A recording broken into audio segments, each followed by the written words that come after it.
காமராஜர் ஐயா அவருடைய லைஃப்ல நடந்த ஒரு சின்ன ஒரு கதை பார்க்கலாம்.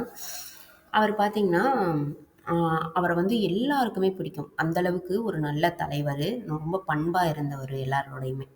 இவரு ஒரு முறை ஒரு கூட்டத்துக்கு ஒண்ணு போயிருந்தாராம். அப்ப பார்த்தீங்கன்னா, சரியான மழையாம். அப்ப வந்த தலைவர்கள்ல நெறைய பேர் இவர பத்தி பயங்கரமா புகழ்ந்து, இவர் வந்து அப்படி, இப்படின்னு சொல்லி புகழ்ந்துகிட்டே இருந்தாங்களாம். அப்ப வந்து இவரு டக்குனு மைக்க வாங்கி, "இருங்க எல்லாரும் மழையில காத்துட்டு இருக்காங்க.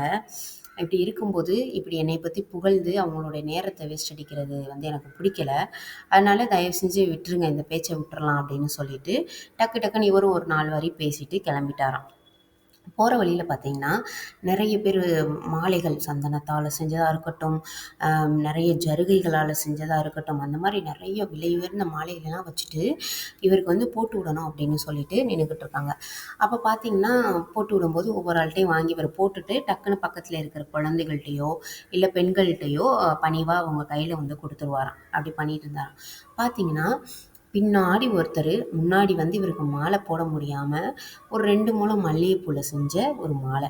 அத போடுறதுக்காண்டி வெயிட்டிங்ல நின்னுகிட்டு இருக்காரு. மருகிக்கிட்டு பார்த்தா அந்த கூட்டத்துல முந்தி அடிச்சு வர முடியலையாம். அப்ப இவருடைய அசிஸ்டண்டா இருந்தவர்கிட்ட போயிட்டு, அவர முன்னாடி கூட்டிட்டு வாங்க அப்படின்னு சொன்னாராம்.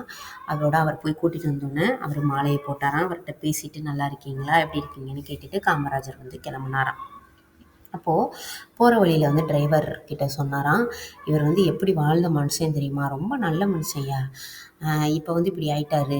அப்படின்னு சொல்லிட்டு பேசிட்டு போனாராம். அதாவது காமராஜருடைய பண்ப பார்த்தீங்களா? அவர பத்தி பெருமையா பேசும்போது கூட, அவர் வந்து "வேணாம் போதும்" அப்படின்னு சொல்லி நிப்பாட்டிட்டு, ஆனா யா எவ்வளவோ பெரிய மாலைகள் வந்து நல்ல காஸ்ட்லியான மாலைகள போடுறதுக்கு எத்தனையோ பேர் நின்றாலும், லாஸ்ட்ல நின்ற அந்த சின்ன ஒரு மலர் மாலை அவருக்கு வந்து பெரிதாக தெரிஞ்சிருக்கு பார்த்தீங்களா? இத வச்சு அவருடைய பண்ப நம்ம வந்து தெரிஞ்சுக்கலாம்.